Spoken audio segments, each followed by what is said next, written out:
Apa yang disampaikan oleh Panji Gumilang bahwa Al-Quran bukan kalam Allah memang hal yang sangat sensitif. Meskipun sebenarnya persoalan ini sudah panjang lebar dibahas dalam ilmu kalam.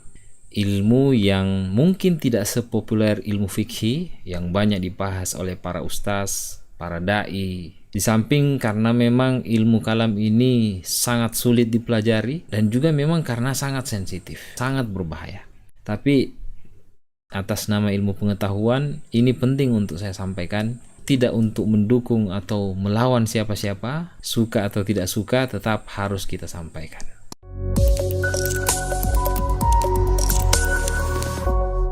Assalamualaikum warahmatullahi wabarakatuh. Salam harmoni. Sahabat-sahabat harmoni sekalian, di video kali ini kita akan membahas tentang yang lagi viral statement Panji Gumilang tentang Al-Quran. Nah, untuk lebih jelasnya kita saksikan dulu video statement dari Panji Gumilang. Saya sejak tahun awal berdiri Ma'had ini sudah menganjurkan baca. Mengapa? Nabi Muhammad juga sudah mendeklar Zalikal kitab la raib. Itu Nabi Muhammad yang mendeklar itu atas wahyu ilahi, bukan kalam Allah. Kalam Nabi Muhammad yang didapat daripada wahyu. Nah, kalau Allah berbahasa Arab susah nanti ketemu dengan orang Indramayu. Prewek itu nggak ngerti. Gusti Allah nggak ngerti kalau. Nah, artinya bacalah semua itu. Jadi memang salah satu tema sentral yang dibahas dalam ilmu kalam yang menjadi perdebatan dari dulu sampai sekarang adalah tentang status Al-Quran, apakah Al-Quran itu makhluk atau bukan. Nah, paling tidak ada dua pandangan mazhab teologi Islam tentang status Al-Quran ini. Nah, mazhab yang pertama namanya mazhab Mu'tazilah. Nah, Mu'tazilah ini beranggapan bahwa Al-Quran itu makhluk. Dia bersifat baru, diciptakan, ada awal mulanya. Nah, kemudian mazhab yang kedua, mazhab Ahlus Sunnah wal Jamaah. Nah, sebaliknya mengatakan Al-Quran itu bukan makhluk. Nah, kemudian mazhab Asy'ariyah, Ahlus Sunnah wal Jamaah, membagi kalam Allah itu menjadi dua jenis. Ada kalam nafsi, ada kalam lafzi. Nah, jenis yang pertama, kalam nafsi. Apa itu kalam nafsi? Kalam nafsi itu adalah kalam Allah yang tidak tersusun dari suara, ataupun huruf, ataupun bahasa, ada di dalam zatnya Allah. Nah, karena dia ada dalam zatnya Allah, dan zatnya Allah itu qadim, maka kalam ini qadim. Qadim itu artinya tanpa awal mula, bukan ciptaan. Nah, sama seperti kita. Kapan bermula? Sejak dilahirkan. Kalam nafsi ini bukan makhluk, tidak ada awal mulanya. Kemudian jenis yang kedua, menurut mazhab Asy'ariyah, ada namanya kalam lafzi. Nah, kalam lafzi ini tidak qadim, dia hadis, dia baru, dia tercipta, dia ada awal mulanya. Nah, disinilah Al-Quran. Jadi, kalau dikatakan Al-Quran itu bukan kalam Allah, sebenarnya kalau kita mau jujur, ada benarnya. Kalau yang dimaksud kalam nafsi, memang bukan kalam nafsi, tapi kalam lafzi. Al-Quran itu bukan kalam jenis yang pertama, kalam nafsi. Tapi Al-Quran adalah kalam jenis yang kedua, yaitu kalam lafzi. Nah, sampai di sini bisa dipaham ya. Nah, kemudian bagaimana dengan statement Al-Quran adalah perkataannya Nabi Muhammad SAW, yang dalam istilah Panji itu deklarnya Nabi Muhammad atas wahyu ilahi. Nah, untuk lebih jelasnya kita saksikan lagi statement dari Panji Gumilang. Nabi Muhammad juga sudah mendeklar Zalikal kitab la raib. Itu Nabi Muhammad yang mendeklar itu atas wahyu ilahi, bukan itu kalam ya, Allah. Nabi Muhammad Kalam Nabi mendeklar Muhammad atas wahyu yang didapat ilahi daripada wahyu. Nah, ini juga sebenarnya menjadi konsekuensi dari pembahasan kalam Allah yang saya tadi sudah jelaskan.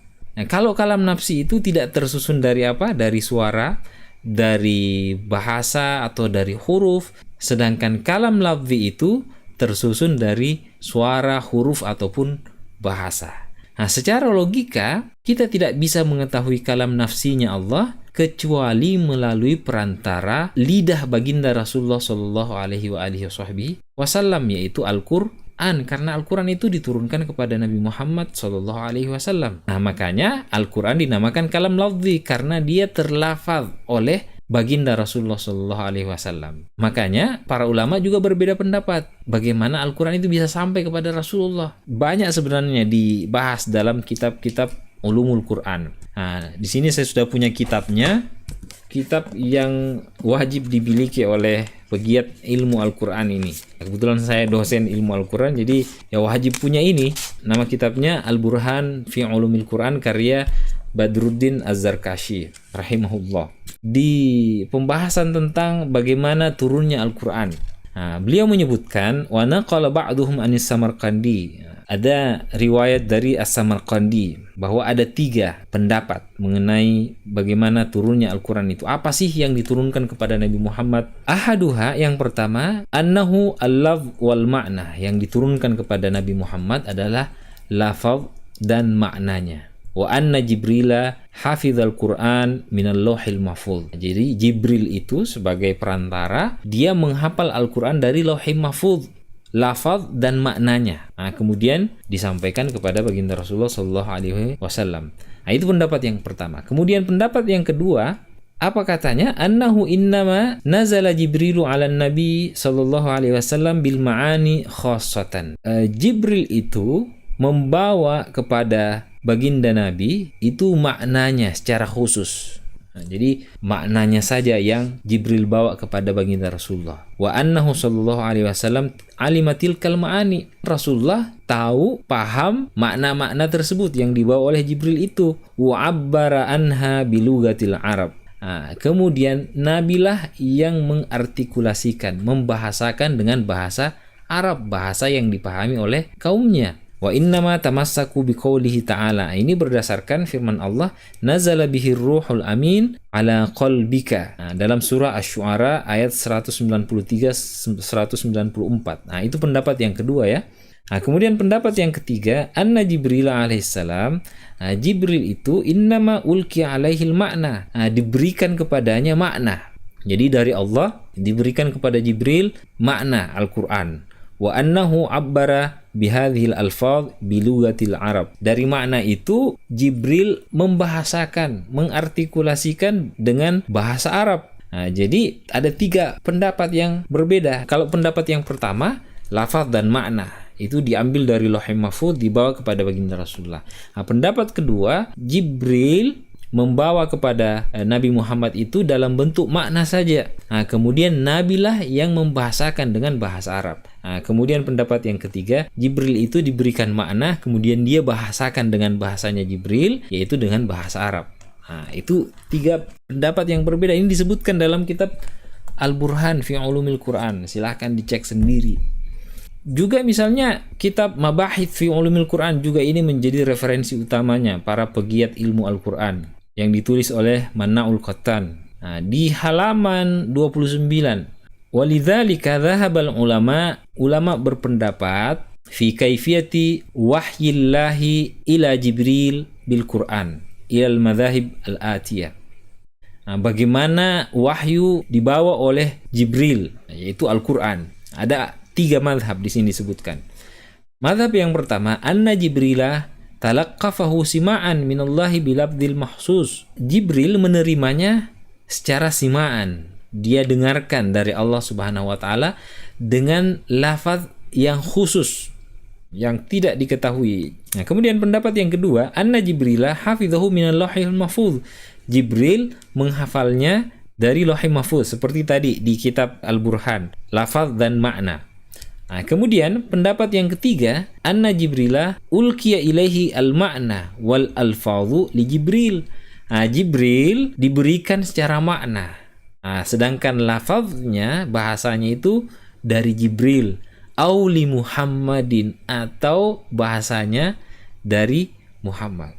Jadi bukan makna dan lafaz, tapi maknanya saja diberikan kepada Jibril, kemudian Jibril lah yang membahasakan. Nah, meskipun memang Manna'ul Qattan mengatakan wara'yul awal huwas shawab. Nah, ini pendapat yang benar adalah pendapat yang pertama. Apa itu? Jibril mendengarkan dari Allah Subhanahu wa taala dengan lafaz yang khusus. Wa huwa ma alaihi ahlus sunnah wal jamaah. Inilah yang diyakini oleh ahlus sunnah wal jamaah. Fal Qur'anul Karim kalamullahi bi alfadhihi la kalamu Jibril au Muhammadin. Al-Quran itu adalah kalamullah dengan lafaznya, bukan perkataannya Jibril, bukan lafaznya dari Jibril au Muhammadin, bukan juga perkataannya Nabi Muhammad. Wa yujabu ala man qala innahu kalamu Jibril. Ini untuk menjawab anggapan mazhab yang mengatakan Al-Quran itu kalamnya Jibril. Ahaduha annal muslimina ajma'in idza talau ayah qalu qala Allah Ta'ala. Umat Islam semuanya kalau membaca ayat mereka mengatakan qala Allah Ta'ala. Allah berfirman, walau kana hadza qaul Jibril, kalau misalnya ini perkataannya Jibril, maka mereka akan mengatakan qala Jibril. Jibril berkata. Kalau itu perkataannya Jibril. Sama seperti kalau misalnya Al-Quran itu perkataannya Nabi Muhammad, kalamnya Muhammad, maka bukan kalau Allah Ta'ala, tapi qala Rasulullah Sallallahu Alaihi Wasallam. Sama seperti yang di Az-Zaitun itu. Qala Rasulullah Sallallahu Alaihi Wasallam fil Quran. Karena dia mengambil mazhab pendapat yang ketiga. Kemudian jawaban kedua untuk membantah anggapan bahwa Al-Quran itu perkataannya Jibril atau perkataannya Nabi Muhammad, anna hadzal ladzi baina daftail mushaf bi ijma'il muslimin huwa kitabullah. Antara dua sampul ini, mushaf Al-Quran ini, sepakat umat Islam adalah kitabullah, kitabnya Allah. Wa ala qaulihim fa innahu yakunu kitabu Jibril. Kalau misalnya Al-Quran itu kalam Jibril, maka bukan kitabullah tapi kitabu Jibril. Begitu pula kalau misalnya Al-Quran itu kalamnya Muhammad, maka namanya Kitabu Muhammad atau Kitabu Rasulullah, bukan Kitabullah. Jadi memang ada madhab pendapat yang mengatakan bahwa Al-Quran lafaznya, kalamnya dari Muhammad, tapi maknanya dari Allah. Jadi kesimpulannya, sahabat-sahabat harmonis kalian, saya bukan pendukung Panji, saya juga bukan alumni, saya hanya seorang Azhari, namanya Fuad Fansuri, yang punya semangat channel Salam Harmoni. Demikian, terima kasih, semoga bermanfaat. Saya akhiri, wallahul hadi ila siratal mustaqim. Assalamualaikum warahmatullahi wabarakatuh. Salam Harmoni.